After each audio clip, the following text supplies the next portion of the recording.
So besides on-air presenting, there's so many aspects of radio that I love.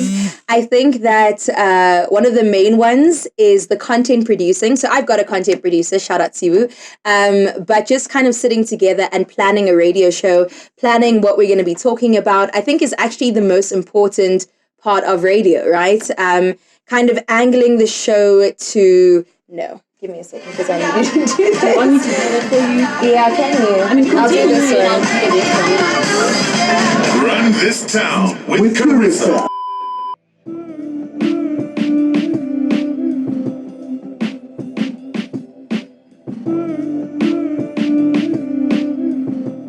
Cool. So besides on-air presenting, there's so many parts of radio that are, I would even say, even more important than the delivery of what happens on air, right? One of my favorites is the content production, but just kind of getting involved in what gets said on air. I'm just thinking how we can wrap this up because I had so much to say. And, a week ago, I was chilling with Azania, who's a talk radio show host, and she was saying that as media, we kind of have this responsibility to shape the minds of South Africa, for example. And I feel the weight of that sometimes. So I don't just want to talk about fluff content, which sometimes it's necessary to be lighthearted, but I really try to do something in every single link that I present. And I think that content is number one when it comes to that. I haven't mastered this one. What is the trick to saying everything you want to say in a short enough link? This question gets asked quite often, and it's kind of about, how do you get everything you want to say within one link, which is between, I would say, 1.5 to 3 minutes long, especially on commercial music radio.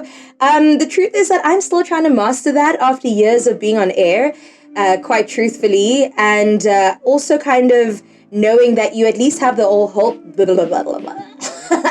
That's exactly it. At least knowing that you have the entire hour to get through the content. But I think it's important to always go on air knowing what point you want to bring across. Sometimes in conversation, especially if you have a co-host or a caller, it does kind of pivot and change direction. But just as long as you have control over the conversation, I think that's just an important aspect to it. Absolutely. I love talking about sex. I love normalizing it as well. I love being candid about it because there's no reason why it should be something that's taboo when it is something that is practiced by many people the world over, right? I mean, don't put all of us in Some of us are virgins. Some of us are child of God. Child of God. That's my bad. I was talking about myself. Let me not project my desires onto you and keep the conversation here and between the listeners, right? Just after 8 o'clock, of course, we're going to get into many good things when it does come to coitus in the 6 hour tonight. And listen, the show's going to be really great.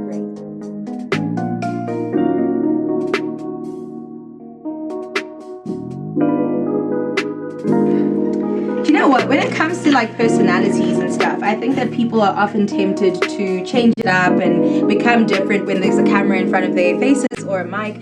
But I love that about radio and YouTube. It's the fact that it is so personal, that there are there are no barriers between who I am. Of course, it is more of a packaged version of yourself because you're not going to while out and talk as if you're talking to your best friend sometimes, because you probably are trying to do something in particular.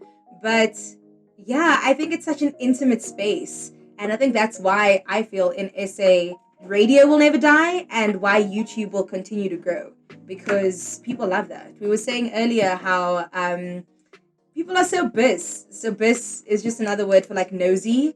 And they want to know. They want to know what's going on in your life. They want to know what's up, your opinions about stuff. And I feel like these platforms allow.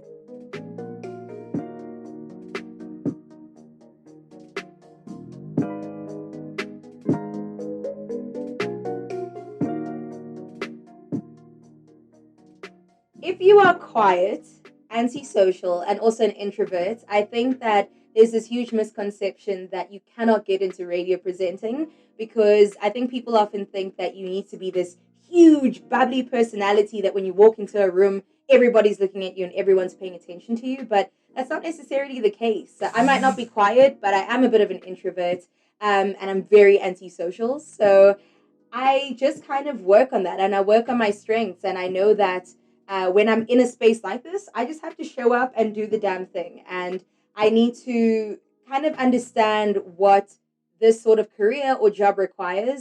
Just follow through on that. You know what I mean? But it's not something that you're going to wake up being a professional at. It's something like anything else. You work on it as you go.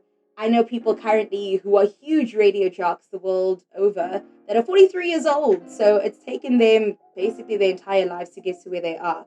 Hopefully, cross fingers, I won't be 40 and still pushing. But if that's what comes with it, then that's also fine. That was unnecessarily long. What they are not even. You guys Who literally wants to did. go? We normally go like 23. No. You started early and did then we just start early? dragged. No, You I- covered the whole show. We might as well It go was a home. good conversation. And I was like, I'm not gonna make them feel weird. I wanna keep quiet. I mean, they need this.